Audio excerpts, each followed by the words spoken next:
I've seen you being a moderator on a couple of occasions. I saw you being a really good moderator this morning on a particular occasion. Come on, don't bring that. Let's go for the headlines.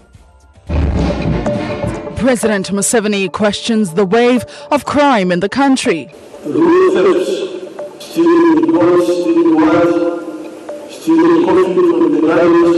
How do the perpetrators escape arrest? Court remains silent. Paralysis in courts as the Law Society goes on strike. If they don't fight when they still have an opportunity to fight. We are not going to name specific cases. The Human Rights Commission dialogue turned chaotic. So no specific cases. I hand over the microphone. We take your feedback. But let me tell you. Why didn't the commission want victims named? It is coming to your door. Ntungamo holds special prayers for First Lady on her 78th birthday anniversary. I wish you could you could live more than 100 years. This is NBS Live at 9 with Connery Mugume and Victoria Sibia. Well, let's start off with the head of state. President Yoweri Museveni has expressed concern over the rising cases of crime that are never traced. That's what he said. Yet people who commit crimes come on foot or motorcycles and can be traced using canines. He was speaking at the pass out of police constables at police training school at Kabalia in Masindi. Said he is tired of having people going to him. Over 9,000 police constables were passed out at the police training school at Kabalia in Masindi after completing their 9 months training. Officiating at the pass-out, President Yoweri Museveni was concerned about the wave of crime in the country, wondering how people who come on foot riding bicycles cannot be traced after they have committed crime. So if a crime is committed, like I've been hearing, road thefts, stealing the goats, stealing what, stealing coffee from the gardens, this is easy to deal with. Because you already have the police dogs. Police dogs are very good. We introduced them and they helped us to deal with the criminals in Masaka, the ones who are killing people. We go around them. The dog can sensitize the public not to interfere with the scene of crime. He advised them to be mindful of their lives, diseased from alcoholism, unnecessary love affairs, saying this risk ruining their lives. When I look at you, you are all young, educated, healthy now. Keep it that way. Don't play around with your health. Don't go for alcohol.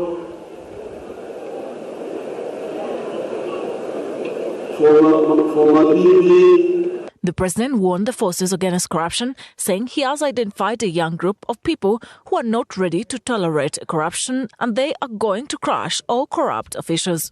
Fortunately, I've got some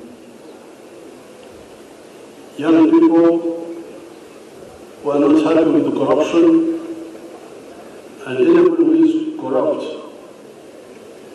will regret. Museveni noted that he's also tired of supporting Ugandans going abroad for specialized, and yet Uganda has money to invest in these projects, saying they are working out a system to empower Uganda. Support people to go to India, to go to Turkey for treatment of cancer, treatment of diabetes. But all this money which are giving to people to go individually, why don't we use it to perfect our system here of cancer, of diabetes? The Minister to Internal Affairs, Professor Ephraim Kamuntu, said as a ministry they are committed to uphold their mandate to have order, but expressed concern about the challenges facing the institution, housing and staffing, among other challenges.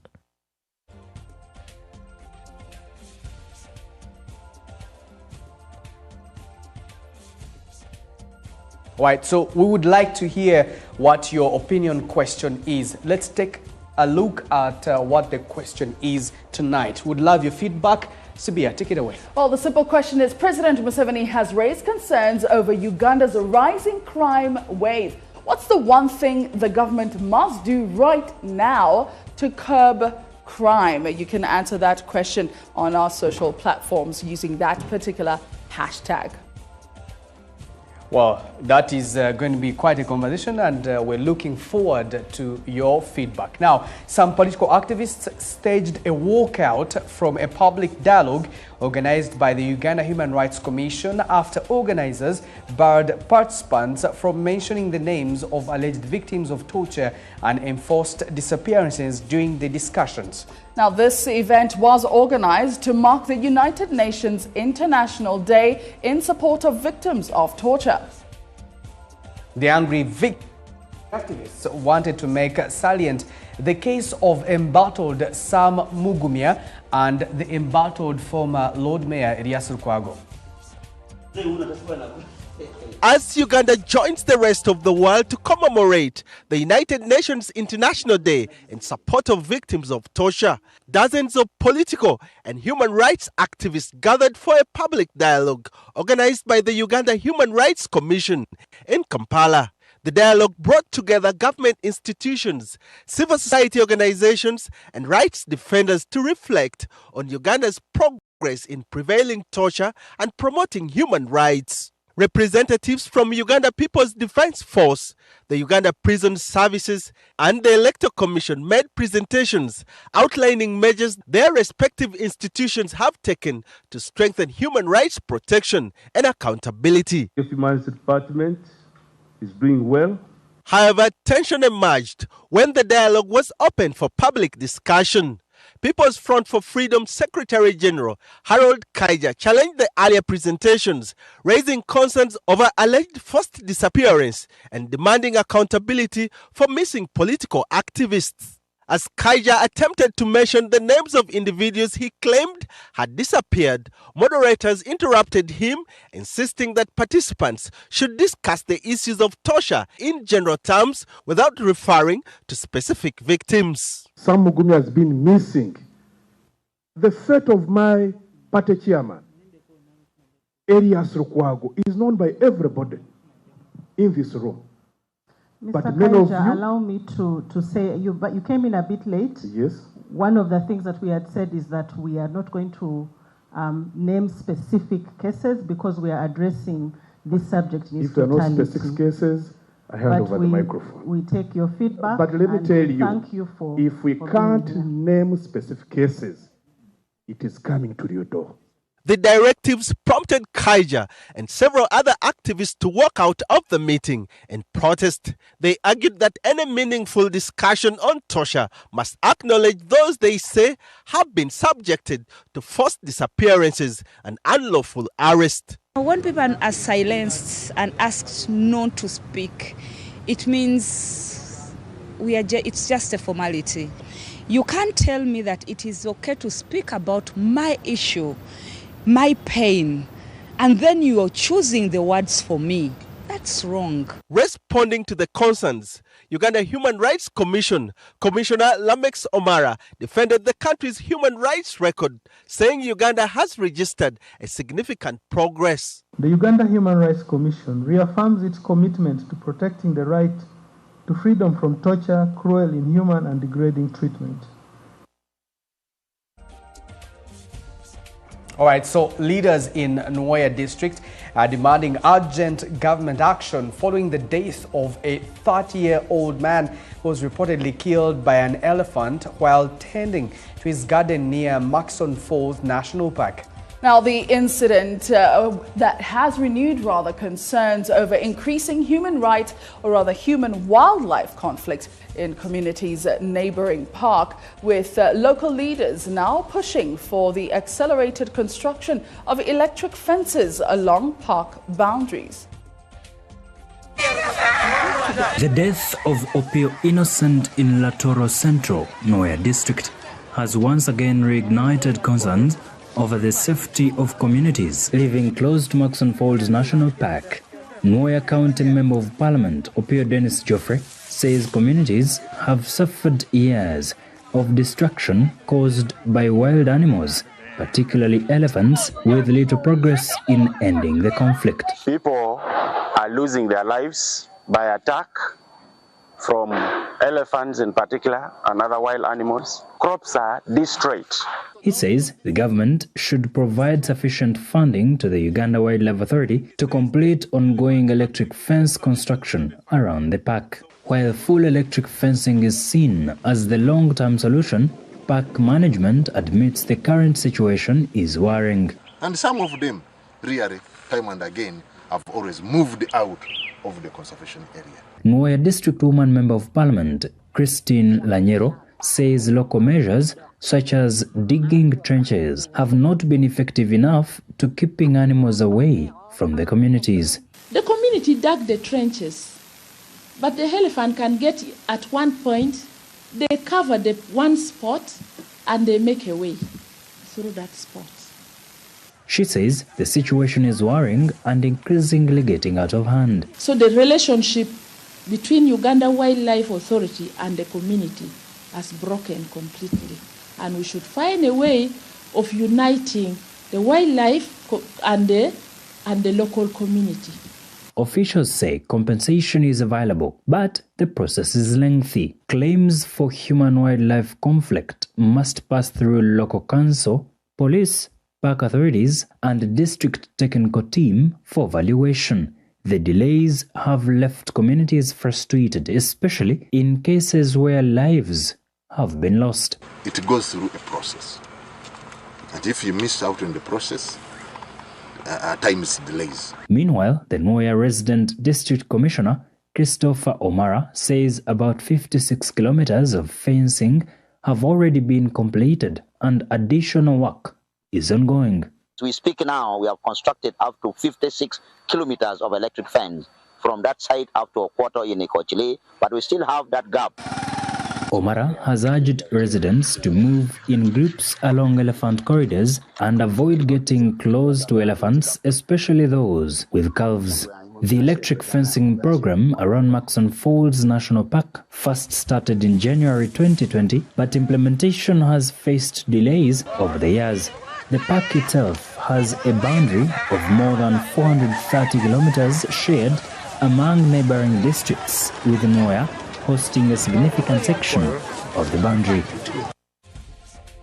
Now, away from wildlife and back into the courts, it was an unusually quiet day at the High Court in Mbale as lawyers stayed away from the courtroom in solidarity with victims of alleged human rights violations. The advocates had planned to hold a prayer service at St. Andrew's Cathedral before the boycott, but the event failed to take place amid claims of police restrictions. The busy corridors of the High Court in Mbale went silent today. Some court officials were seen traversing the premises as some judicial officials remained in their chambers and offices, with virtually no court business as lawyers under the Uganda Law Society observed a nationwide boycott of court proceedings. The lawyers had dedicated the day for prayers seeking divine intervention over what they describe as increasing human rights violations and attacks on the rule of law. Today is World Anti-Torture Day. Recently, the Constitutional Court declared that torture is permissible in this country as long as one can be compensated. Now, if the courts can make such a pronouncement, it leaves each of us exposed as a victim to abuse and torture. If they don't fight when they still have an opportunity to fight, that many advocates are facing this challenge, we know that our strike and boycott affects the day-to-day work of the judiciary and in courts, protecting the rights and liberties of the people that we represent, but they should understand that not until we are safe, we cannot protect them as our clients. However, the planned prayer service at St. Andrew's Cathedral in Mbale did not take place. Police patrol vehicles were seen around the cathedral, prompting claims from the Uganda Law Society that security agencies had blocked the gathering. The police were deployed across this place here. and the church was warned against hosting the prayers. But in a telephone interview, the vicar of St. Andrew's Cathedral, Reverend Milton Shisa, said the church was informed about the proposed prayers at short notice and had not had sufficient time to prepare or understand the objectives of the service. Elgon Police spokesperson Rogers Taitika also dismissed blockage claims, saying no police officer entered church. Despite the cancelled prayers, lawyers proceeded with a nationwide industrial action resulting in suspended legal services at the High Court in Mbale. Subjected to inhuman and degrading treatment, and the court does nothing. Court remains silent. It is unbelievable. We have to go on with this industrial strike. Kampala International University has defended its acquisition of land in Mbara district, insisting all due processes were followed. Now, this follows concerns raised by the Mbarara District Public Accounts Committee on how the university secured the land. KU management states that they were initially approached by the district to set up a regional campus. They have since begun constructing a regional cancer and heart institute, aiming to relieve locals from the burden of travelling to Mulago Hospital for specialized care.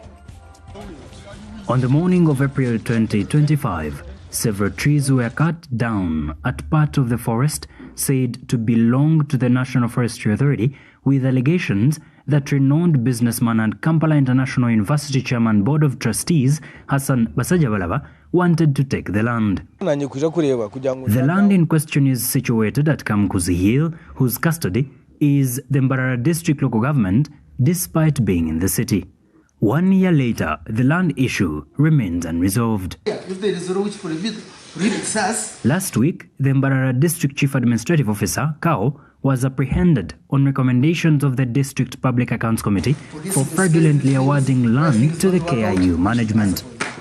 Speaking to NBS, the former Mbarara District LC5 chairman, Didas Tabaro, revealed that KIU is not the only entity that the district allocated land, but over 12 entities, including IG, UMI, MOOBs, among others, were allocated land, noting that there was a due process followed. So the procedure is that they make an application, then application is taken to DEC, District Executive Committee. Tabaro says that as the district, they approached KIU management for a development agenda on a resolution of the district executive and council to give part of the land at Kamguzi, making it a regional hub for education. We approached KIU so that it can establish a regional campus here, because for us, in our mind, we resolved anyway as council that hill should be meant for regional headquarters to enable us bring the services near the people. On the cow's apprehension by PAC, Tabaro says its internal administrative bickering, insisting the allocation to KIU was developmental rather than individual decision. They are trying to antagonize because even if there are some other processes that were not completed, you can still complete them as long as the purpose, the intention of this allocation is developmental. The purpose of that, of the land, mainly is to develop, to put up a cancer institute and the heart institute, so that services are brought nearer to the people. These other stories, I think they are frivolous, they are vexatious statements. According to one of the directors at the Kampala International University and Bushenyi Shaka Municipality Member of Parliament, Idwa Sajabaraba, the institution followed due process to be given the land with intention to develop it, and now are on the effort to process titles since it's private entity on public land. The reason why we need the land title is because we are private. And being private, our development partners, one of the requirements when you're going to start that such a big project, there has to be proof of ownership, which is a land title.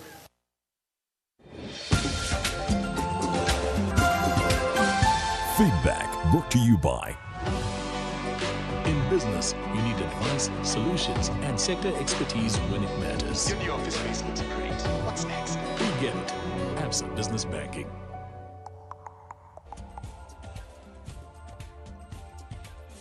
Well, remember that question we asked you a little bit earlier. It's about that time we get your feedback. Hashtag NBS Live at 9 is the hashtag that you are using. Now, that is our question. Let's read it to you again.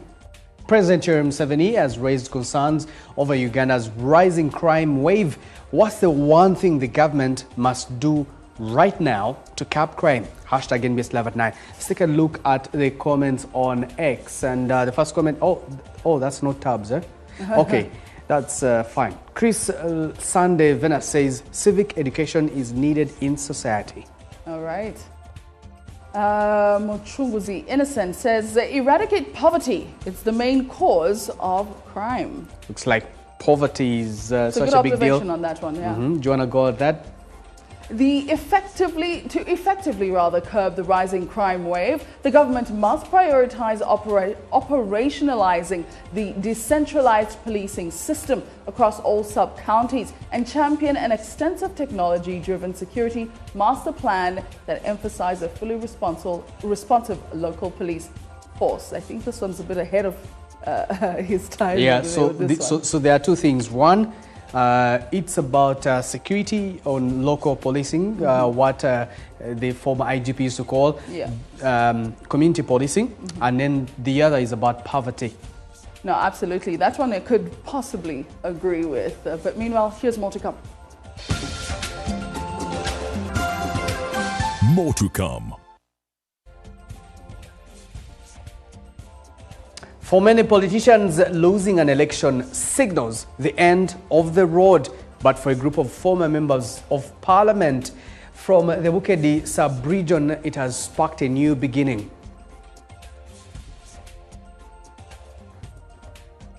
Now they've been voted out of parliament. For them, they think that this is a new beginning. What does that new beginning look like? That story and much more are coming up here on NBS Live at 9. After the break.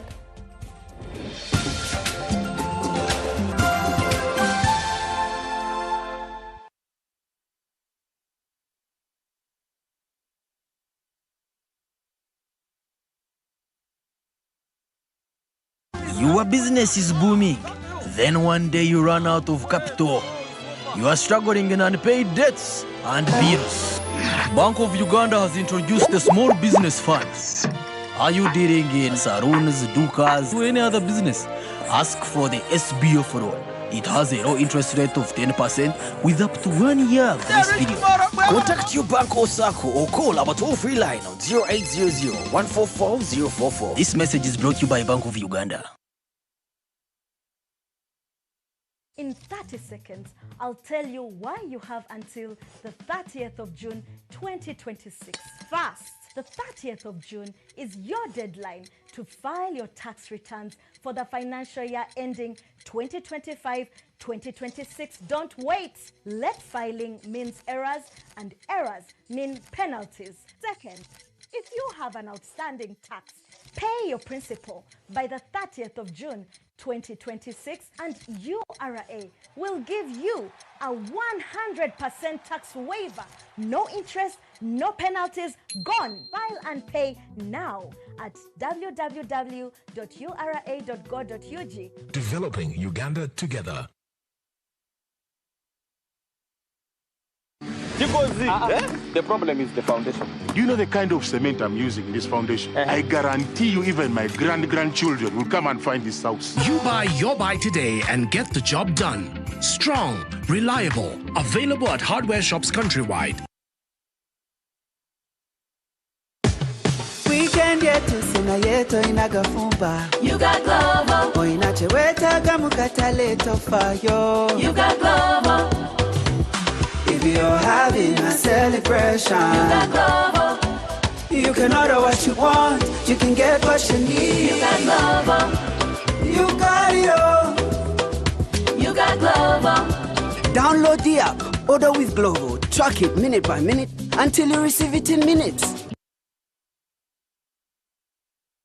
There is a new era of elegance and it begins at your event. At Peno Events, we have upgraded with fresh, modern, stylish event pieces designed to transform any space into a masterpiece. From luxury tents to elegant furniture to premium mobile washrooms, hand wash stations, lounge sets, parasols, wooden chairs, modern chair set, banquet setup.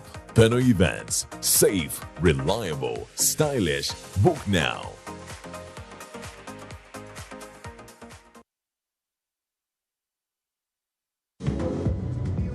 How do you make a party? You take time to prepare, to bring all the pieces together, to craft it right. The result, great refreshment. And that makes it time well spent. Plug, brewed longer for longer refreshment.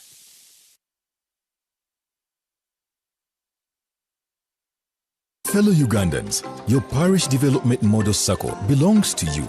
Across the country, new elections for PDM SACCO boards are taking place to ensure transparency, accountability, and proper management of community funds. Did you know every eligible member of the parish above 18 years of age has the right to participate in choosing trustworthy leaders for their SACCO?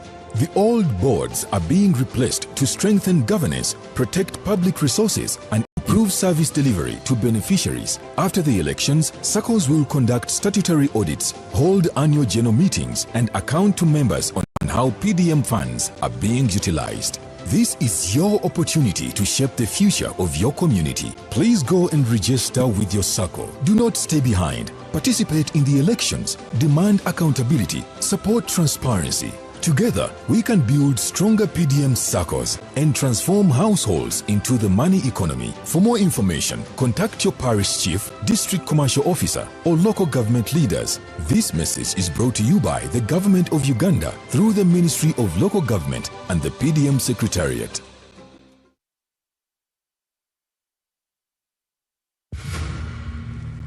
They share an office. Some work in the day, some at night. What they have in common: focus, dedication. That's what makes them champions. They also share something else: the reward of being one. The official beer of the FIFA World Cup 2026. For persons under the age of 18. Drink responsibly.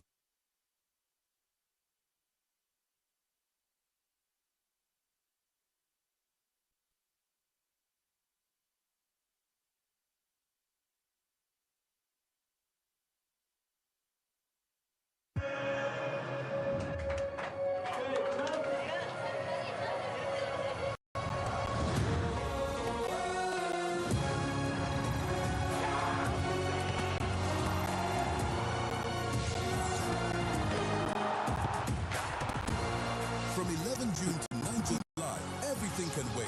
The FIFA World Cup 2026. Catch all 104 matches on 4 dedicated channels, live on Super, only on DSTV.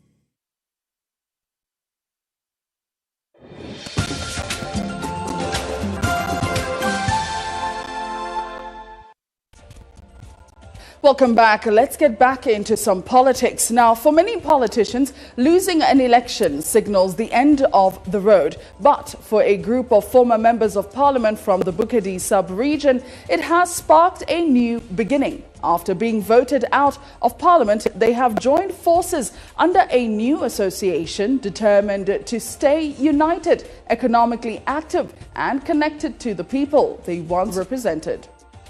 In the recent elections, a significant number of members of parliament who served the 11th parliament from the Bukedi sub-region failed to retain their seats as voters opted for alternative leaders. In the districts of Busia, Butaleja and Tororo alone, more than 10 incumbent MPs lost their parliamentary seats, While many may be wondering how these former legislators are coping with life after politics, the group says life has continued as usual despite the setback. The former MPs reveal that they have since formed an association known as Palia Eco Power Venture Limited to keep them united and support one another. The association is chaired by former Bunyore East MP Yusuf Mutembule. As politicians, we must remain relevant. That is very key. I don't want to start looking for Dennis, I can't find him. I look for a friend from Muguru, I can't find him. The group says the association, which is barely a month old, has already made a positive impact on their lives. They argue that losing an election is never easy, which is why they found it necessary to come together. People have gone into depression, people have gone into isolation, people have developed mental problems. Just as a result of a loss. They argue that they were not rejected by voters, but merely given time to rest from active leadership. We as former leaders, we are there to serve our people, even if we lost the election, but we are leaders in the district. In the past, several former members of parliament have faded from public life after leaving office, something this group says it is determined to avoid. The month-old organization has already attracted more than 100 former legislators from across the country. The members are now exploring business ventures aimed at improving their livelihoods and ensuring they remain economically active.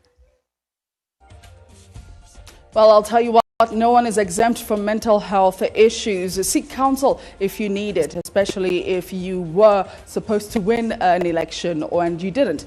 Definitely do look out for that. Now, let's move on from that. District political and religious leaders, together with residents in Ntungamo district, gathered at the district hall for a prayer breakfast marking First Lady Janet Kataha Museveni's 78th birthday. The event was held to pray for her continued good health and strength while celebrating her leadership and her contribution to Ntungamo, where she was born, and to Uganda's development.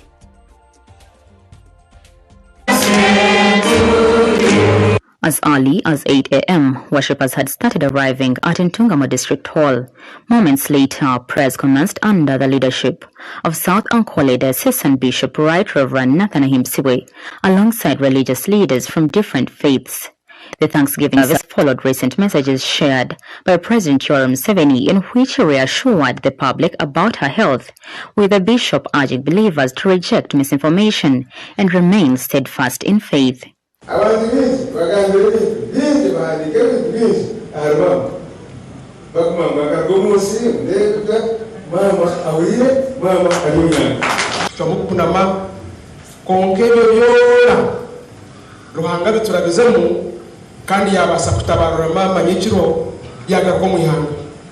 The bishop further reminded the congregation that every leader has a divine purpose and mission to fulfill, and that positions of responsibility should never be viewed through a selfish ambition.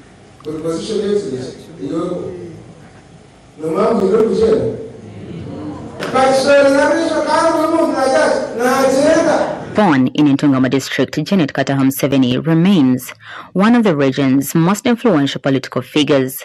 She served as Ruhama County Member of Parliament from 2006 to 2016, chairs the NRM in Ntungamo, and has spearheaded major education reforms as Minister of Education and Sports, with leaders crediting her for expanding seed schools and improving access to education across the district. I wish you could you could live more than 100 years so that we get your services, good services for the people of Ntungamo and Uganda at large. Since she became our NRM chairperson, so many things have been done here, conflicts have been resolved, and she has really helped our education sector, especially in Ntungamo district, to improve. So as a chairperson of NRM, she's a uniting factor. And praying for her today was the best thing, to pray for our uniting factor.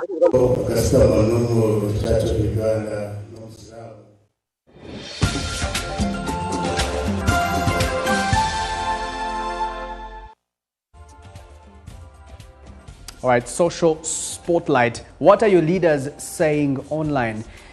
Sibia, you had a song. Do you want to start? Should I sing it? Happy birthday. Let's first see what the first comment is. All right, it's not a happy birthday song, but this is the Minister for East African Affairs, and that is Rebecca Alitwala Kadaga, says yesterday was guest of honor the second intergenerational dialogue of the Yala Women's Caucus, dedicated to transformation, innovation and mentorship of women in the digital era. Advised them to participate in local and regional platforms, fintechs, and popularize the digital space among the school children, young adults. Right there, East African, East African community tags Busoga tourism. I like that.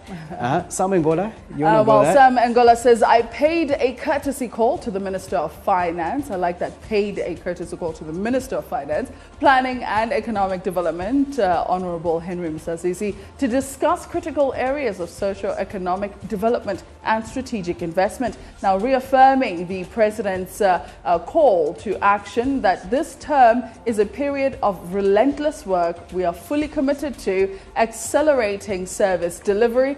Our primary focus remains ensuring that government of Uganda, that is, effectively meets the needs and expectation of all citizens without delay. One more tweet, no? They're over. I do like you wanted to sing Happy Birthday, dear Mama. All right, let's move on. Legislators, civil society groups and local leaders in Iganga have vowed to defeat malnutrition nationwide. They did pledge to treat nutrition as a driver of economic growth and to strengthen the school feeding program, saying too many learners are studying on empty stomachs and falling behind in class. Feeding Uganda's population well means going beyond just having enough food, but ensuring that every household can access balanced, biofortified diets that deliver the nutrients people actually need. These, according to civil society organizations, can be achieved by addressing systematic challenges across local agricultures such as climate-smart farming, tackling poverty, and expanding nutrition education to ensure every region has access to a diverse mix of food. The food and nutrition bill has not been passed up to now. The food and nutrition policy has been under review but has not been approved. Even the school feeding policy has not finalized. Without all these policies, then commitment to addressing the challenges of hunger and malnutrition remain unprioritized. We therefore call upon all stakeholders to accelerate development and implementation of the Sustainable National School Feeding Policy and Framework, to increase domestic resource allocation for nutrition and school feeding at both national and local government levels. Speaking during the Nutrition Day celebration in Iganga district, legislators on the Uganda Parliamentary Alliance on Food and Nutrition Security resolved to push for policies that will ensure children have balanced diet. So many children here. We have over 1,800 children, but those are the classroom blocks we have. The kingdom and the religious leaders to ensure that we bring back the glory of Busoga by feeding our children in schools. According to Dr. Grace Lonyo Ocheng, the principal nutritionist at the Ministry of Health, 67% of children in Uganda's universal primary education schools sit in class on empty stomachs with no school meal to keep them going through the day. School-age children are among those affected highly by malnutrition, and every day up to 70% of the primary school children study on empty stomachs. And this limits their ability to concentrate, participate in class, and achieve their full academic potential. The State Minister for Primary Education, Phyllis Chamtai, has urged communities in Busoga to rethink sugarcane farming. She said only households with large tracts of land should grow the crop, while those with small plots should focus on other cash crops. When you grow sugarcane in small plots, it's not economical enough and not get money which can feed the children, which can take children to school. So I request even the schools that those ones who still have land, let that land be used for production of nutritious foods for the children. The minister also committed to support school feeding programs, saying they are key to keeping children in school. I wish to particularly call upon all honorable members of parliament and members under the Uganda Parliamentary Alliance on Food and Nutrition Security to continue championing food and nutrition security as a national development priority.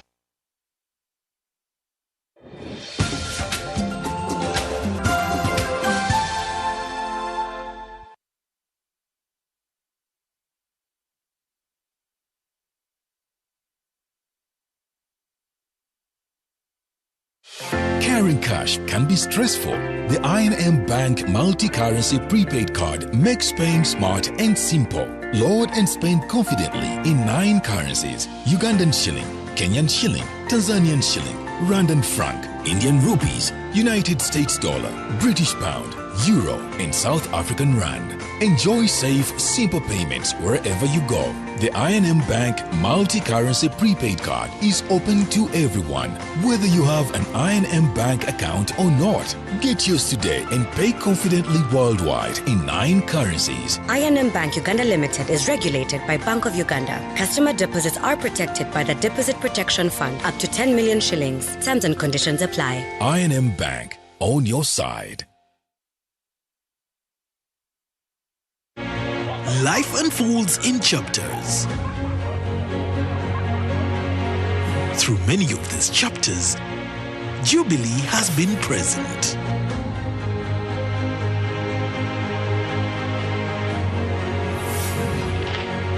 But life does not happen in separate chapters, and protection should not be separate either. 2 journeys have become one. Jubilee Life and Jubilee Health are now one. Here for every chapter, together for better. Jubilee Life Insurance Company of Uganda is regulated by the Insurance Regulatory Authority of Uganda.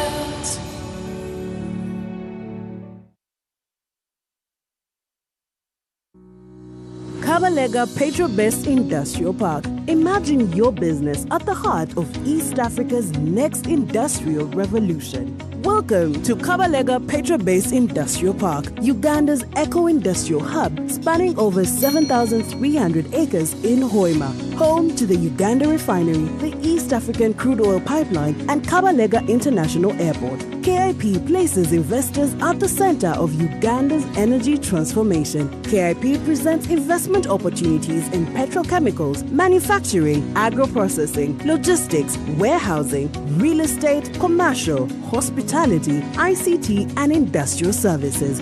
Join us for the official launch on 7th July 2026, live on NBS TV and streamed on YouTube and social media starting at 8 a.m. Secure your place in Uganda's industrial future. Makaije, Karibu, Uganda welcomes you. Kabalega Petro-Based Industrial Park, a project by the Uganda National Oil Company, UNOC.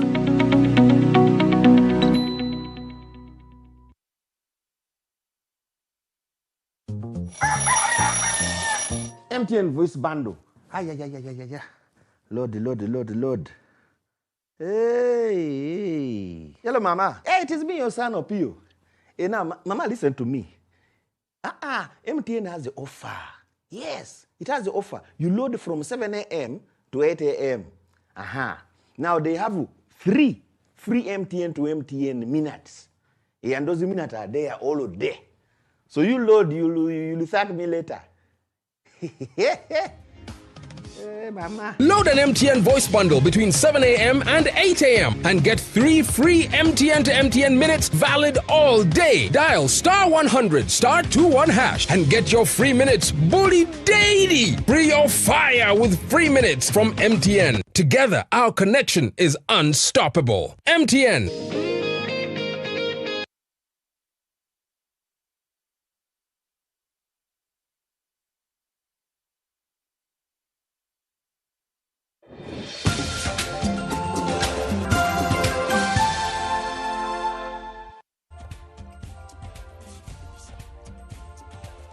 Welcome back. This is NBS Love at 9. Chimpanzees are among humanity's closest relatives, sharing nearly 99% of DNA. But at Uganda's Ngamba Island Chimpanzee Sanctuary, conservationists have turned to birth control to manage the growing population of rescued chimpanzees. The sanctuary currently cares for 55 rescued chimpanzees, many of them victims of illegal wildlife trafficking and human-wildlife conflict. Our reporter takes a look at why these chimpanzees are on contraception and why, in some cases, the method has failed.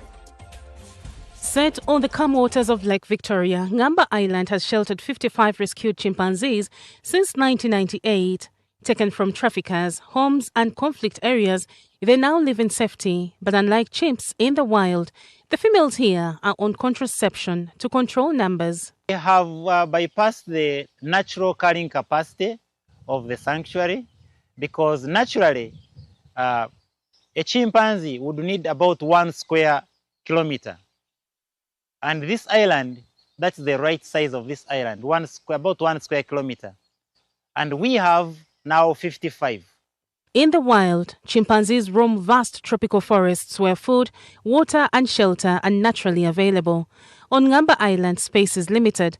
Conservationists say uncontrolled breeding could lead to overcrowding, increased aggression, disease outbreaks and declining welfare among the animals. For that reason, veterinarians use contraceptive implants known as Implanon to prevent pregnancies.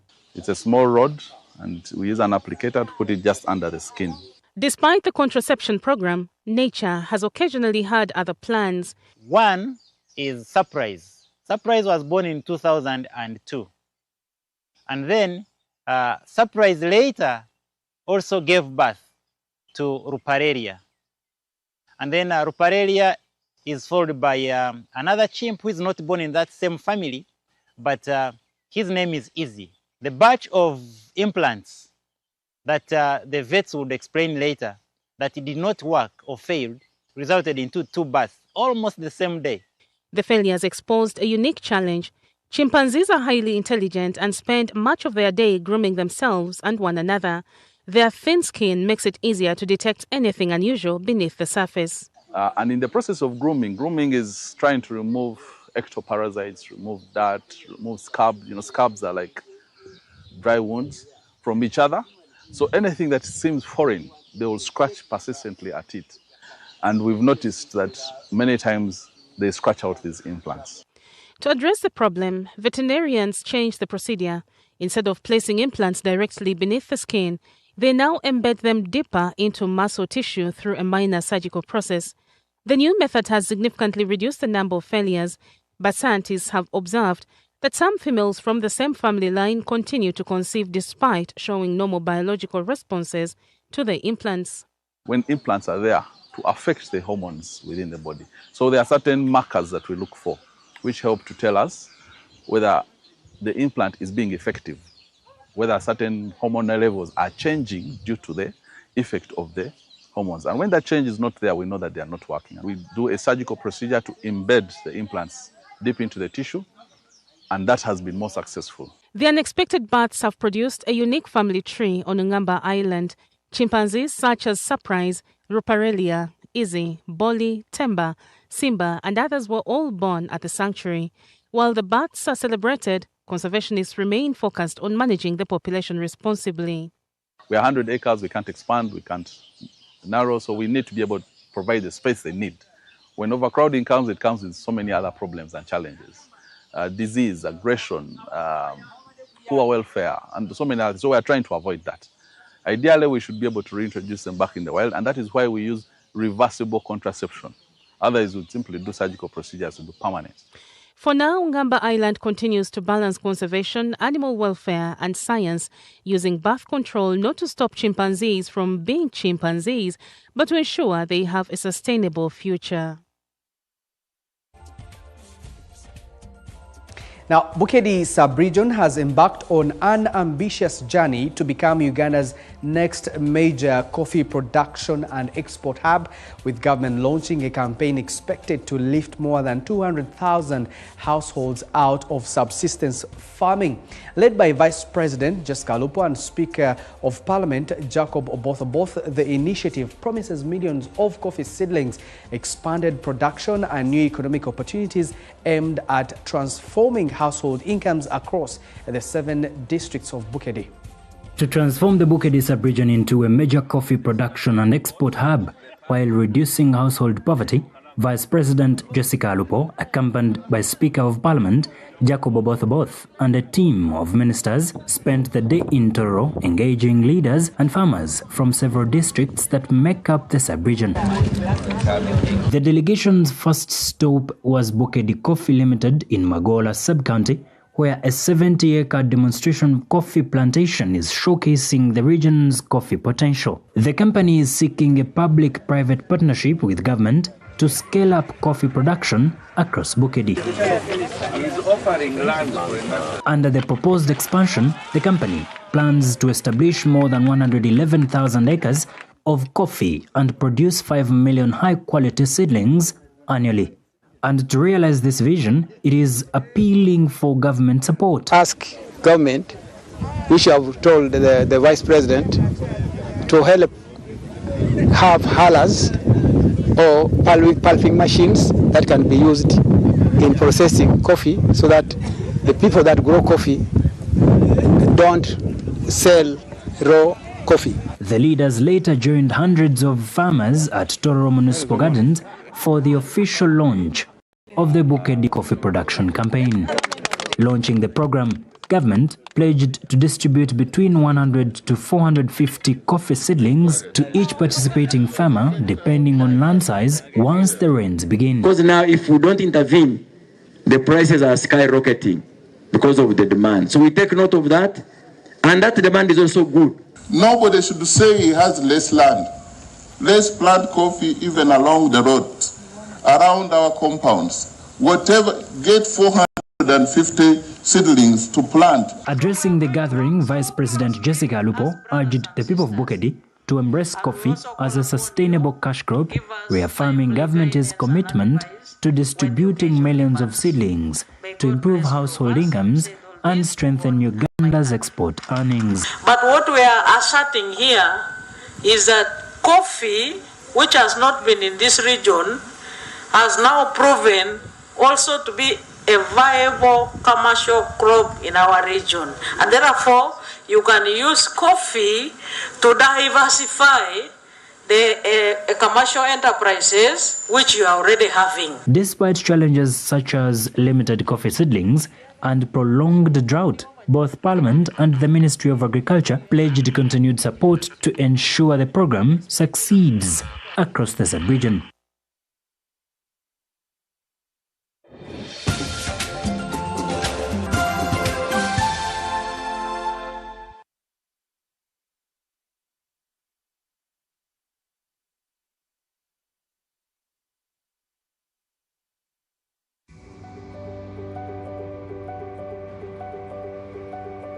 You need a bigger space to grow your business.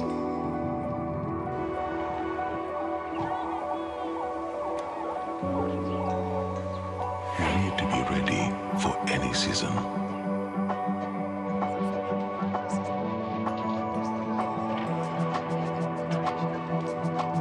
You need faster checkouts for these busy days.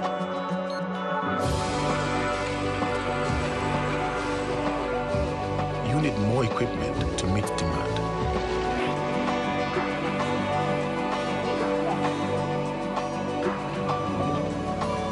You need to make sure everyone gets paid on time. In business, you need advice, solutions, and sector expertise when it matters. Your new office space looks great. What's next? We get it. Absa Business Banking.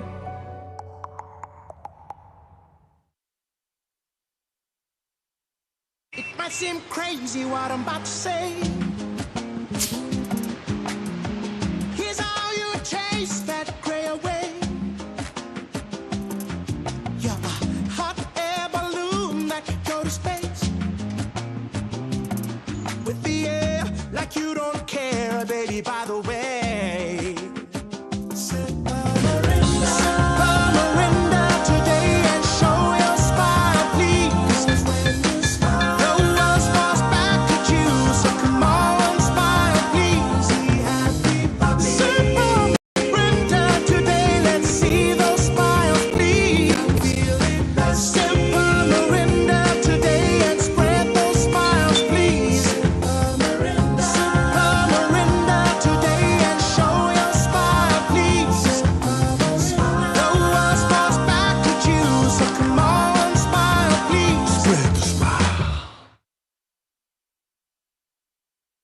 Why pay for someone else's repairs?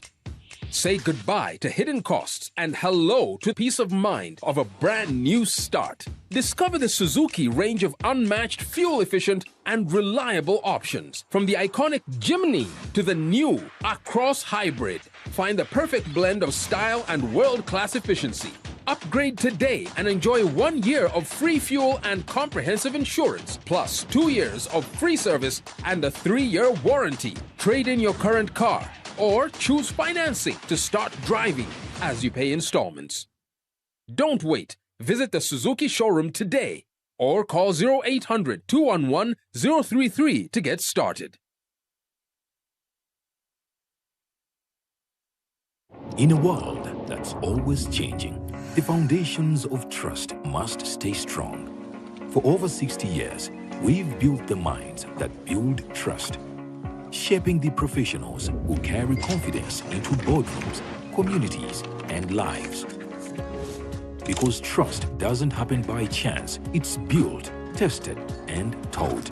As the world moves forward, so do we, blending data, innovation, and human insight to prepare the next generation of industry leaders. Insurance Training College in Uganda, enhancing professionalism.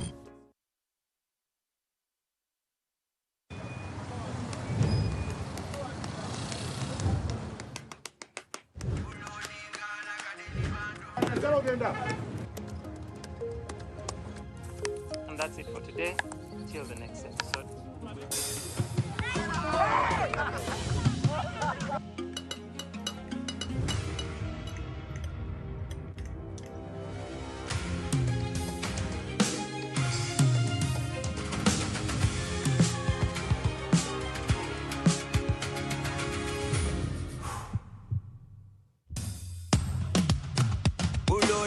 Like a daily bando, like a daily bando, like a daily bando. Omuliro nguwulira muli mu mutima kukankana like drums. Kalakata, kalakata, endungu ya kusabula. We gonna do free on fire, free on fire, free on fire.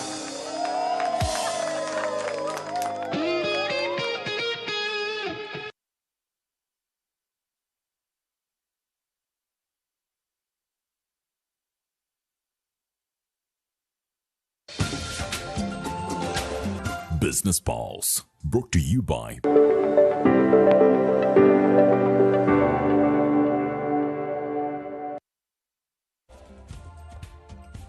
Welcome back. Let's jump into some business. Now, Ugandans hoping to build lasting wealth have been cautioned against the growing appetite for quick profits, warning that many investors have lost money and in some cases their freedom by chasing unrealistic returns. Speaking at the inaugural Investor Day Forum organized by SBG Securities Limited in Kampala under the theme From Saving to Investment, MTN Uganda Chairman Dr. Charles Mbire noted that financial institutions are now more willing to support individuals who demonstrate strong ethics, credible governance, and a sound business plan. The forum, hosted by Stanbic Uganda Holdings Limited through its brokerage arm SBG Securities, brought together policymakers, investors and business leaders to promote a shift from saving to investing. Geopolitical setting in terms of investment. Let's look around ourselves right now. Everything is so fluid. The geopolitics is changing. The Ukraine war, the Iran war, everything around us changes every night, every single day. Whether it is the foreign exchange rating, whether it is the supply chain, whether it is the value chain additions, the world is so volatile, and at the moment, the best decision you can make is let people who know manage your money, manage your savings. The risk is so high right now that we have to get the people who know money, who know investments, who know how to convert that money. The message today at the Investor Day is that there is a more efficient way to invest.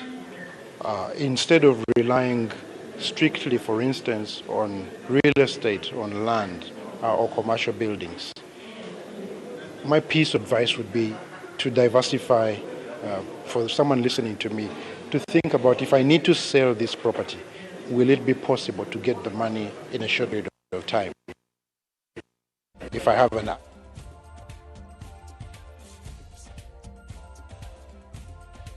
Uganda's insurance industry has crossed to the 2 trillion shilling mark in gross written premiums for the first time in decades, posting a record 2.024 trillion shillings in 2025 as life insurance registered historic growth and cemented its role as a key driver of the sector. According to the Insurance Regulatory Authority of Uganda, the industry's gross written premiums rose from 1.764 trillion in 2024, representing a 14.72% increase in what the regulator described as a milestone that reflects the sector's resilience and growing contribution to the country's economic development, financial stability and social protection. As Uganda's economy continues to grow, key financial sectors are posting record-breaking performances, reflecting growing investor confidence and increased demand for financial protection. Latest figures from the Insurance Regulatory Authority show that the insurance industry surpassed 2 trillion shillings in gross written premiums mark for the first time in 2025, driven by historic growth in life insurance and rising uptake.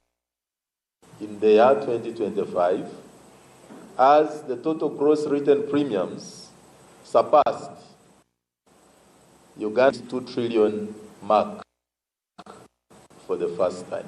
The standout performer was the life insurance segment, impressive 39.21%, with premiums rising from 702 billion shillings to 975. As a result, life insurance now accounts for 48.31% of the industry's total premiums, almost matching the non-life segment's 49.49% share. Management at the Insurance Regulatory Authority say the performance signals a shift in public's perception, with more Ugandans embracing life insurance as a tool for long-term financial security, retirement planning, wealth creation and family protection. Redress mechanisms and the role you people play, because you have helped us to make Ugandans believe that without insurance, the future is not certain. The other driver has been the observed expansion of the middle class, the middle income class,